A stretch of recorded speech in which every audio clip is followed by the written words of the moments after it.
kalimatullah, so in the Qur'an, the word of God is kun fayakun, be and it is. Whenever he does a miracle, he just says a word to be and it is. So whether it be any miracle that he creates, that doesn't make that thing to be eternal. And by the way, even when it says that, in chapter 40, verse 6, it mentions, if you want to take a look at the Qur'an, it says, because of a kalimatullah, because of a word of God, therefore they were punished, certain nations were punished at a certain time. So a kalima, the word of God, can even be a decree of God. So it can be a miracle, it can be a decree, and therefore we don't see that in any way as contradictory or that this makes him divine. What was the first question?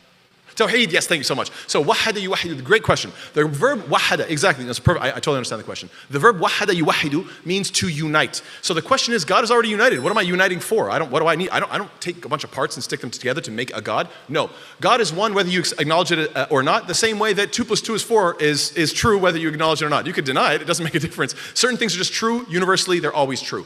So why are we doing Tawheed particularly if Allah is already Al-Wahid Al-Qahar, or the one in, the all-powerful? The reason is because we have a tendency as human beings to make rivals in our lives and in our hearts with God. And so it's constantly the believer's job to say everything I do, when I wake up this morning, when I eat food, when I spend time with my family, I need to make sure that all of my intention in everything that I'm doing is ultimately centered around the oneness of God in my life. That there has to be a central theme, and that theme has to be all about one God. So that means I actively have to live Tawheed. I have to be unifying my life, always directed towards God constantly.